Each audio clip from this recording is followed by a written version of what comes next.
بسم الله الرحمن الرحيم. الحمد لله رب العالمين، والصلاة والسلام على رسوله الأمين محمد وآله وصحبه أجمعين، أما بعد.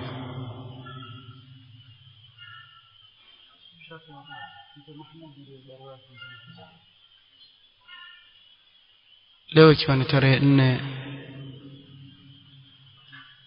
mwezi wa Dhulqaada mwaka 1439, katika darsa kitabu al-Umda fi a'mal al-hajj wal-umrah, pamoja na kuwa tufanye ikhtisar kwa sababu muda uliobakia wa watu kufanya ibada ya haji ni mfupi, na yanayohitajika kujulikana katika ibada hii ni mengi, na ni wajibu juu ya kila Muislamu kabla ya kufanya ibada yoyote mwanzo kuisoma ibada, kisha ndio kuifanya ibada kama ile. Ikiwa ibada ya haji iko mbele yetu na kuna Muislamu amenuia biidhnillah ta'ala kutekeleza ibada ya haji, itakuwa ni wajibu juu yake kuisoma na kuifahamu hii ibada, ili aifanye ala ilmin wa basira, kwa sababu aweza kuharibu ibada yake ikiwa hafahamu namna ibada inavyotakikana kufanywa. Leo biidhnillah ta'ala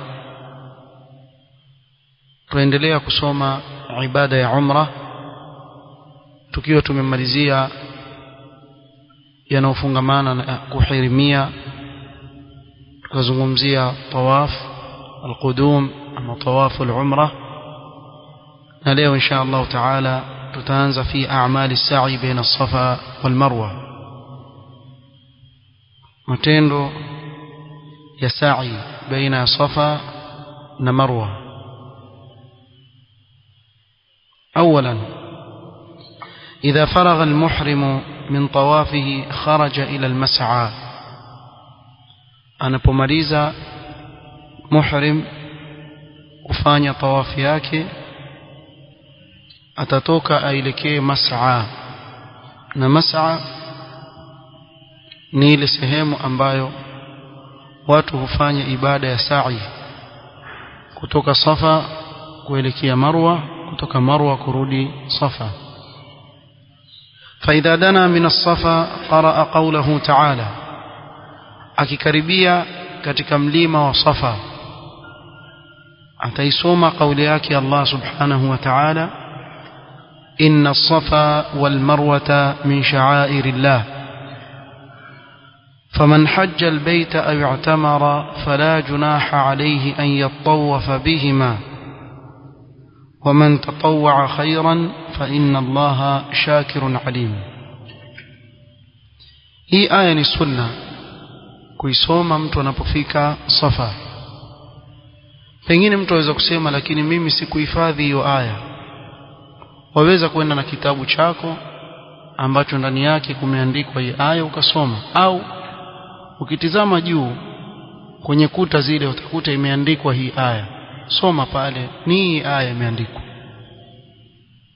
Kwa hiyo utaisoma: inna safa wal marwa min sha'airillah faman hajja albayta wa i'tamara fala junaha alayhi an yatawafa bihima waman tatawwa khayran fa inna allaha shakirun alim.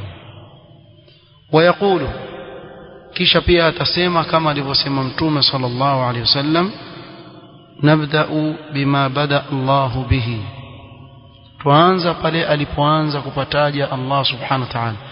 Allah katika kitabu chake ameanza na inna as-safa wal marwa, akaanza na as-safa. Kwa hivyo sisi pia ibada ya sa'i tutaanza kuanzia Safa. ولا يكررها في غير هذا الموضع، lakini atakayefahamike hii aya pamoja na haya maneno abda'u bima bada Allahu bihi hayakaririwi tena baada ya hapa. Kwa hivyo yatasemwa mara moja peke yake, kinyume na baadhi ya watu wanavyofanya, kuwa anapofika Marwa pia arejelea hii aya inna safa wal marwa, akirudi tena Safa aanza tena inna safa wal marwa. La, hii aya na haya maneno aliyosema Mtume sallallahu alaihi wasallam nabda'u bima bada Allahu bi, yote haya yatasemwa mara moja pale mwanzo kabisa anapokuwa yupanda Safa. ثم يرتقي على الصفا حتى يرى الكعبة، kisha atapanda Safa mpaka aione al-Kaaba. Ikiwa haioni al-Kaaba telekea qibla, na qibla ndio al-Kaaba iko mbele, lakini mara nyingi ikiwa uko katika ile sehemu ya chini waiona al-Kaaba mbele yako, utakuwa waiona al-Kaaba ikiwa mbele yako. Wakati mwingine kuna ujenzi waendelea, labda imezibika al-Kaaba, katika hali kama hii utaelekea qibla fayastaqbiluha, kwa hivyo utaelekea إلى الكعبة فيوحد الله ويكبره فيقول الله أكبر. Sasa hapa kuna dhikr waisoma ukiwa pale juu ya mlima wa Safa, wasema Allahu Akbar Allahu Akbar Allahu Akbar la ilaha illa Allah wahdahu la sharika lah lahul mulku wa lahul hamdu yuhyi wa yumit wa huwa ala kulli shay'in qadir la ilaha illa Allah wahdahu أنجز وعده ونصر عبده وهزم الأحزاب وحده. يكرر ذلك 3 مرات. هي ذكر أتيرجلية مرنغابي 3. ويدعو بين التهليلات بما شاء من الأدعية، نبين يموجة kwenda kwenye nyingine atakuwa akiomba dua kwa kile anachokitaka. Bimaana ukishasema Allahu Akbar Allahu Akbar Allahu Akbar la ilaha illa Allah wahdahu la sharika la mpaka mwisho, wa hazama al-ahzaba wahda. Ukimaliza utanyanyua mikono uombe dua, utaomba dua kwa kile unachokitaka. Na hapa wakumbuke ndugu zako, hasa wale waliokuambia usinisahau katika dua zako, basi pale mkumbuke, kwa sababu ni sehemu ambayo Mtume sallam alikuwa akiomba dua, na sehemu alizokuwa Mtume sallama akiomba dua zaidi katika ibada ya haji na umra, mara nyingi huwa ndiyo sehemu ambazo zaidi kukubaliwa dua kama hilo. Kwa utaomba dua kwa kile unachokitaka. Ukimaliza kuomba dua utanyamaza sasa, uanze tena Allahu Akbar Allahu Akbar Allahu Akbar la ilaha illa Allah wahdahu la sharika lah له الملك وله الحمد يحيي ويميت وهو على كل شيء قدير لا إله إلا الله وحده أنجز وعده ونصر عبده وهزم الأحزاب وحده. Utarejelea mara ya pili. Mara ya pili utainua tena mikono omba dua, lakini katika hii dhikr haunyanyui mikono. Kuna baadhi ya watu nyanyua mikono kama yuwasali Allahu Akbar Allah, kama swala ya Eid Allah ama salatul janaza Allahu Akbar. La, haunyanyui mikono, mikono yako kama kawaida. Wakati wa dua ndio wanyanyua mikono yako kuomba dua. Kwa hiyo mara ya pili ukimaliza dhikr wainua tena mikono waomba dua, na mikono unyanyuliwa namna hii kwa kushikanisha. Kuna baadhi ya watu hizi adabu za dua hatuna. Kama una mtu ana mikono inua hivi, wengine sijui inua vipi, mambo ajabu ajabu. Mikono katika dua yana namna 3. Ya kwanza ni kunyanyua ikiwa matumbo ya ya mkono wako au viganja vyako yaelekea juu ukiwa washikanisha pamoja. Aina ya pili ni kufunika uso na viganja vyako ukiomba dua, hii ni sunna. Na ya tatu ni katika istisqa, unapoomba mvua ndio mikono fanya nini, unyanyua juu kabisa, kama alivyofanya Mtume sallam alipokuwa akiomba mvua siku ya Ijumaa. Hizi ni aina 3 za sunna katika kunyanyua mikono, na wengi katika watu hii adabu hawana katika dua. Tamwona mtu akinyanyua, wengine kila mmoja ana mambo yake, na haya pia mtamba munzidi mpaka mikono pia jamaa. Ndio alivyofanya Mtume sallam, tufanyeje? Ndio hivi alivyofanya Mtume sallam. Hii ndio adabu. Na ukitizama ile haia, ukikawe mwenyewe moyo wako utakuwa pale. ama zile za hivi amen amen, wengine hata si hata habari hana, yuko kwenye dua muomba Allah subhanahu wa ta'ala, lakini moyo wake ghafil, yuko mbali kabisa na akili yake haiko pale katika kumwomba Allah subhanahu wa ta'ala. Ukimwomba Allah na moyo wako ni ghafil, watarajia nini upawe? Akili yako haikumbuki kuwa uko mbele ya Allah subhanahu wa ta'ala umwomba. Sasa ukifuata adabu hizi na jaribu, utaona automatically moyo wako warejea pale katika kuifuata ile dua yako unaoiomba, na moyo wako na yaqini kuwa Allah subhanahu wa ta'ala biidhnihi alkarim atakujibu maombi yako. Kwa hivyo hii ni adabu. Utaomba dua, ukimaliza kuomba dua mara ya pili utaweka mikono chini, utaanza tena Allahu akbar Allahu akbar mpaka mwisho. Mara ngapi sasa? Ya tatu. Ukimaliza ya tatu hakuna tena kunyanyua mikono kuomba dua. Sasa washuka waelekea wapi? Marwa. والافضل في الادعيه bora zaidi, yani unapoomba zile dua au kile unachokitaka kukiomba, an yakuna ma'thuran 'ani an-nabii sallallahu alayhi wasallam, iwe ile dua ni katika dua zilizopokelewa kutoka kwa Mtume sallallahu alayhi wasallam. Ingawa mtu aweza kuomba chochote anachotaka, lakini bora zaidi, mara nyingi tusema bora zaidi ni kushikamana na adhiya alizoziomba Mtume sallallahu alayhi wasallam. Kwa nini? Kwa sababu dua alizoomba Mtume sallallahu alayhi wasallam amechagua alfadh zinazolingana na kile anachokiomba alayhi salatu wassalam. Ukiangalia adhiya za Mtume sallallahu alayhi wasallam, mara nyingi utaona dua ni fupi lakini imebeba maana kubwa sana. Ama adhiya zilizokuja katika Qur'an, kama kwa mfano ربنا آتنا في الدنيا حسنة وفي الآخرة حسنة وقنا عذاب النار, ni dua ambayo imekusanya khairi dunia wal akhirah. Kila khairi katika dunia na kila khairi katika akhira imekusanywa katika maneno haya mafupi. Ama wale ambao wapenda saja ni kule kupenda kitu chaishia na leta moja ile, Allahumma taqabbal minna salatana, sikia bado, wa qiyamana, bado wa ruku'ana wa sujud. Sasa wewe washerehesha swala ama omba dua? Huku ni kusherehesha. So ukiambiwa swala ina nini, wasema ina qiyam, ina rukuu', ina sujud, ina kadha. Sasa mtu anayesema Allahumma taqabbal minna salatana, ikikubaliwa swala si ishakubaliwa rukuu na sujud, si swala yote. Lakini tizama dua zetu za namna hii, kisha mtu asema naomba bwana dua yangu ikubaliwe. Utakubaliwa vipi dua yako na watia mambo ya ajabu ajabu mle ndani? Ama kama mtu amuomba Allah subhanahu wa ta'ala amrehemu akimtia akiingia kaburini, Allahumma arhamna idha sirna ila ma saru ilayhi tahta at-turabi wahdana wadud sijua nini na akiomba pepo pia omba wa dhillin mamdud wa ma'in maskub wa fakihatin kathira. Sasa wewe soma Qur'an hapa, hii si dua, wafanya mchezo katika dua. Hii ni katika i'tidaa fi dua ambayo masahaba walikuwa wakiikataza, na hii ni katika sababu za watu kutokubaliwa dua zao. Mojawapo katika sababu ni hii i'tidaa fi dua.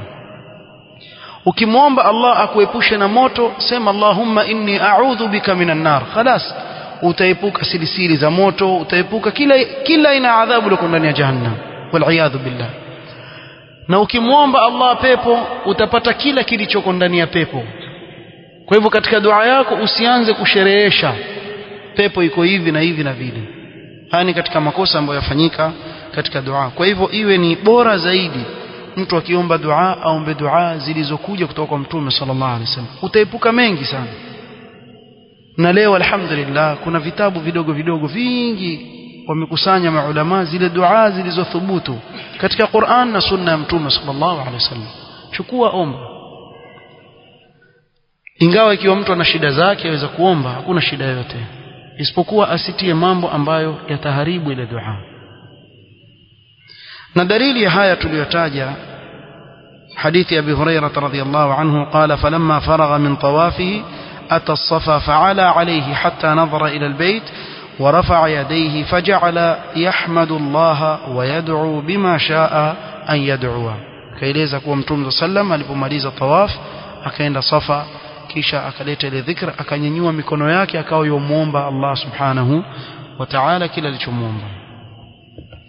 Na yote tuliyotaja na dalili, tukisoma hizo dalili zote itakuwa ndefu sana. Thania, thumma yanzilu min as-Safa ila al-Marwati liyas'a bainahuma, kisha atashuka kutoka Safa sasa aelekea Marwa. فإذا وصل إلى العمود الأخضر الأول هرولا, akifika katika ile nguzo ya kwanza ya rangi ya kijani ataanza kwenda mbio, ay asra'a biqadri ma yastati'u min ghairi adhiyatin, atafanya haraka kwa kadri ya vile anavyoweza bila ya kuwaudhi watu. Yani usifanye haraka ikawa ni sababu ya kusukuma ndugu zako Waislamu. Ila al-amud al-akhdar ath-thani, mpaka ufike katika ile nguzo ya pili nyekundu ya rangi ya kijani. Na siku hizi utaona zile taa zimewekwa rangi ya kijani, ile sehemu ambayo utakana uende mbio zimewekwa rangi ya kijani, kwa utakimbia pale kwa wanaume. Na hili tulitaja juzi katika darasa kuwa ni khas kwa waume pasi na wanawake. Thalitha, ثم يسير على عادته إلى المروة فيرتقي عليها ويستقبل القبلة ويقول مثل ما قاله في الصفا من تكبير وتوحيد ودعاء. kisha baada ya kumaliza ile sehemu yenye taa za rangi ya kijani atatembea tena kama kawaida. Atatembea, wako watu wakimbia mwanzo mpaka mwisho, wana mazoezi yao. Si hivyo ibada ifanywe hivyo, lakini kama mtu akimbia mwanzo mpaka mwisho, huyo akimbia mpaka afike kisha arudi akimbia, yani atakamaliza tu. Ibada yafanywe kwa nidhamu yake alifundisha Mtume sallallahu alaihi wasallam. Sehemu ya kukimbia ni ile yenye taa za rangi ya kijani peke yake. Kwa ukimbia, ukimaliza watembea kama kawaida. Waenda wapi sasa? Marwa. Ukifika Marwa utapanda na kuelekea qibla, kisha utasema kama ulivyosema katika Safa, takbira, kuleta tauhid, la ilaha illallah wahdahu la sharika lah. Kisha baada ya hapo uombe na nini, na dua zako kama ulivyofanya pale, isipokuwa hapa huisomi tena ile aya uliyosoma mwanzo pale, inna safa wal marwa min sha'airillah. Hausomi hapo, kile unachokifanya ni ile Allahu akbar, Allahu akbar, Allahu. Tafuta sehemu haina msongamano wala mvutano. Taib, je, kwa mfano ikitokea zahma kiasi cha kuwa siwezi kusimama pale, taib, kama huwezi kusimama alhamdulillah ala kulli hal, hii ni sunna, si wajibu. Kwa hivyo utapita. Siku hizi alhamdulillah neema, siku hizi ni neema kuwa ziko gorofa kadhaa katika mas'a ya baina Safa wal Marwa. Bimaana kukijaa hapo enda gorofa nyingine, kukijaa nenda nyingine. Kimbia ile zahma ili ufanye ibada yako kwa utulivu. Mimi nakumbuka wakati si kitambo sana, hata 2005 2006 7 hapo, ilikuwa ni sehemu moja tu ya chini, ama ya chini na juu yake. Watu ni wengi kiasi cha kuwa ukifika pale si hata kusimama, basi utabebwa na lile wimbi juu kwa juu hivi mpaka ushukishwe chini, huyo ende. Watu wengi sana. Sasa katika hali kama hii huwezi kutulia kumakinika kufanya hizi adhkar, utaenda kama kawaida huko ufanya adhkar zako za kawaida. Nafikiri naeleweka hivyo. Tayeb, mtu aweza kuuliza swali kama hilo, je, ikiwa kuna zahma siwezi kusimama kufanyia adhkar? Kama ukuweza kusimama alhamdulillah ala kulli hal, nenda fanya kile ambacho waweza kukifanya, fattaqullaha mastata'tum, na hii sio wajibu. Thumma yanzilu min almarwati ila as-Safa, kisha atatoka Marwa arudi wapi? Safa. Wayuharwilu fi mawdi'i isra'ihi, katika ile sehemu ya haraka atakwenda haraka. Akimaliza wayartaqi ila as-Safa wayastaqbilu al-qiblata wayaqulu mithla ma qalahu awwala marra. Akifika Safa atapanda, ataelekea qibla, atasema yale aliyosema mwanzo, kasoro kurejelea aya hairejelei. Aya hairejelea, atarejelea zile adhkar, Allahu akbar, Allahu akbar, pia mara 3. Baada ya kwanza ataomba dua, baada ya pili ataomba dua, baada ya 3 atashuka tena. ويعد السعي من الصفا إلى المروة شوطا, sa'i ukitoka Safa ukienda Marwa yahesabika umezunguka tayari mzunguko wa kwanza. Wa min al-Marwati ila Safa shawtan thaniyan, na ukitoka Marwa ukirudi Safa yahesabika ni ngapi? Ya pili. ويتم سعيه بسبعة أشواط, atazunguka mizunguko 7 ndio atimize sa'i yake. يبتدئ الشوط الأول بالصفا وينتهي الشوط الثاني بالمروة, yaanza kule kuzunguka mzunguko wa kwanza kuanzia Safa kumalizika kutamalizikia wapi? Marwa, kwa sababu ni 7. Kinyume na baadhi ya watu ukosea wakafanya 14, bimaana akienda akirudi hesabu ni moja. Yenyewe yachokesha, ni masafa si masafa machache, yani yachokesha. Na kuna watu wafanye hivyo. Niwaelezea kisa cha mzee mmoja. Mzee mmoja alikuwa na suu dhanni sana na ndugu zake. Kila ukimwambia kitu, wewe wahabi wewe, sasa ibada afanywe hivi, wewe wahabi wewe, wallah bana wahabi. Asema mimi najua ukienda ukirudi moja. Anenda mzee. Alikwenda huyo. Alikwenda alipomaliza sema ile yako ilikuwa kweli ile. Ile ilikuwa mmechoka kweli kweli. Sababu si hivyo, ibada ifanywe hivyo. Na Allah hakutuwekea ibada ili tuteseke sisi, la. Wallahi Allah hatutaki uzito katika wama ja'ala alaykum fi dini min haraj. Na mara nyingi urejelea haya maneno, ukiona ibada ni ngumu kiasi cha kuwa huwezi kufanya, ni mawili: imma hiyo ibada Allah hakukuamrisha, ama hukuchukua wewe ruhusa ambayo Allah subhanahu wa ta'ala amekupa ruhusa kama ile. Kwa hiyo ukiona ibada ni nzito sana kwako kiasi cha kuwa mimi siwezi kuifanya hii ibada, basi ujue ni moja katika, imma ile ibada Allah hajaiamrisha, ama ikiwa ameiamrisha basi hujachukua wewe ruhusa ambayo Allah amekupa katika ule uzito uliopata. fattaqullaha mastata'tum la yukallifu Allahu nafsan illa wus'aha. Fanya ibada kwa kadri ya vile utaweza. Ikiwa siwezi kuswali kwa kusimama, mtaswali kwa kukaa. Sasa mtu yujilazimisha kuswali kwa kusimama wakati hawezi, kisha sema ndio mimi swala imenishinda. Sheria ilikupa ruhusa ikakwambia ukishindwa kusimama kaa. Na hii fiqh ni muhimu sana ifahamike, sababu watu wajikalifisha katika ibada mambo ambayo hayawezekani, mambo ambayo hawayawezi. Wallahu almusta'an. Na kuna adilla katika hayo tuliyotaja. خامسا يجوز الطواف والسعي راكبا والمشي أفضل لغير العاجز. يجوز kutufu na kufanya sa'i akiwa mtu amepanda juu ya kipando, ingawa hili kwa sasa ni gumu sana. Kwa mtu yuko juu ya ngamia hakuna tena njia hizo, lakini ikiwa imetokea juzu. Na hapa ndio utaona kosa la baadhi ya watu. Nafikiri kuna wakati ilikuwa yaenezwa clip ya mtu yuenda na gari pale Jamarat, yuenda pale yatoka yuatupa, watu wakaanza kuzungumza vibaya sana. Muona vile na kibri watu wengine bwana, kwa vile ana pesa aenda Jamarat na nini na gari. Yajuzu. Kuna makosa gani? Mtume sallama alitufu, alifanya ibada ya haji akiwa juu ya nini? Juu ya ngamia. Kwa nini? Kwa sababu alikuwa hazuiliwi mtu kuja kwa Mtume sallallahu alaihi wasallam, kama alivyosema Ibn Abbas radhiyallahu anhuma, kana Rasulullah sallallahu alaihi wasallam la yudrabu an-nasu baina yadayhi, watu walikuwa la yumnaun baina yadayhi, wakija waje kuuliza maswali waondoka, wakija hakuna mtu azuiliwa mbele ya Mtume sallallahu alaihi wasallam, walikuwa watu waruhusiwa kumkaribia. Falamma kathura alayhi, watu wakawa ni wengi, maana walifanya haji wengi sana katika masahaba, wengi sana, maelfu ya masahaba walifanya haji wakati Mtume sana alipofanya haji. Ikawa sasa hakuwezekani tena, watu ni wengi.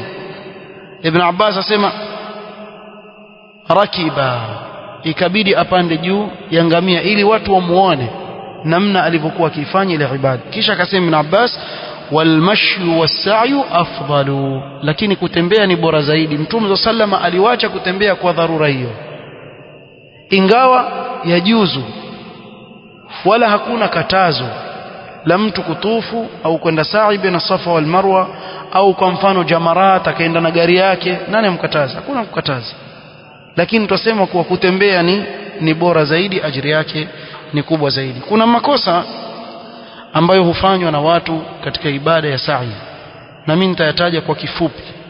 La kwanza, laysa lis-sa'i dhikrun makhsus illa ma taqaddama.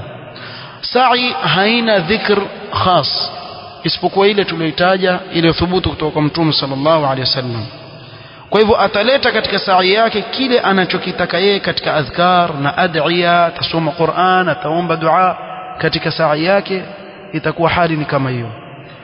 Ama vile vitabu wanavyopewa watu, wakaambiwa ya kwanza wasoma hii, ya pili wasoma hii, ya tatu wasoma hii, watu wapewa vitabu, zile zote ni katika adhiya ambazo wamezihusisha mahali ambapo sio kweli, haikuthubutu kutoka kwa Mtume sallallahu alayhi wasallam. Kwa ikiwa kuna jirani yako amekupa zawadi ya kitabu hicho, kiweke kando, hata usiende nacho, weka kipembeni, fanya adhkar unazotaka wewe, mswalie Mtume sallam, sabbih, kabbir, halil, kwa namna hiyo.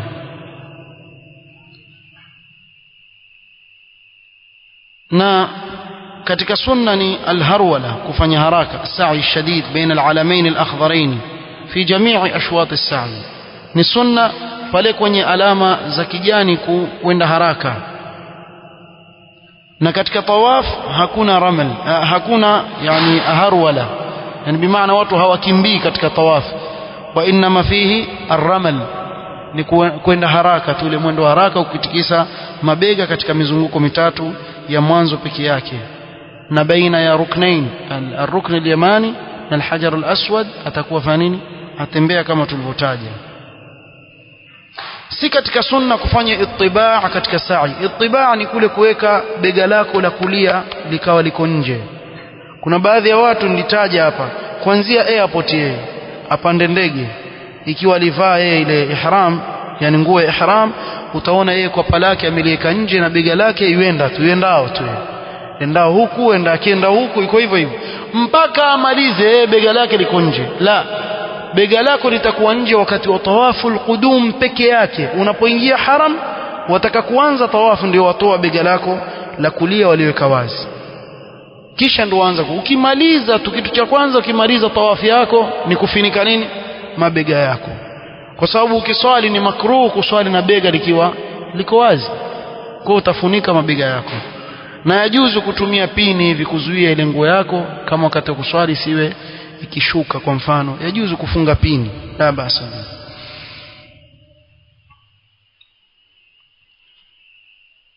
Laysa min as-sunnati as-sala ba'da as-sa'i. Watu wamekithirisha katika swala raka mbili mpaka katika sehemu ambazo si zake. Hakuna sunna ya raka mbili baada ya sa'i, na hili utaliona wewe watu wafanya sana. Wakimaliza sa'i wapanda pale juu swala raka mbili, watu wataka kupita kuendelea na ibada zao, wao waswali. Hakuna sunna ya raka mbili baada ya sa'i. Sunna ni baada ya tawaf ndio swali raka mbili.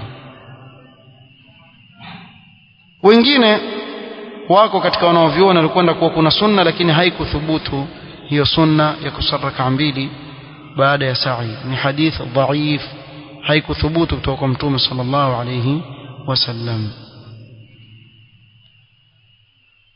Jambo lingine muhimu, as-sa'i la yakunu illa ba'da at-tawaf. Sa'i haifanywi isipokuwa baada ya tawaf. Kwa baada ya tawaf ndio waenda wafanya sa'i baina Safa wal Marwa, wala sio kinyume, wala sio kuanza ukaanza upande wa Safa wal Marwa ukaenda kule kisha ndio ukaja kufanya tawaf. Sawa sawa ni kuwa ukianza uanze na tawaf, kisha ukimaliza kama ilivyothubutu katika sunna ya Mtume sallallahu alaihi wasallam ndio uende kwenye nini, kwenye sa'i baina Safa wal Marwa. Kadhalika katika sa'i huwezi kuanza Marwa kisha ukaja Safa, eti waanza mwanzo tuanza na Marwa kisha waja Safa, utakwenda kinyume na sunna ya Mtume sallallahu alaihi wasallam, na hii ni makosa. Haijuzu kuanza kinyume na vile alivyoanza Mtume sallallahu alaihi wasallam.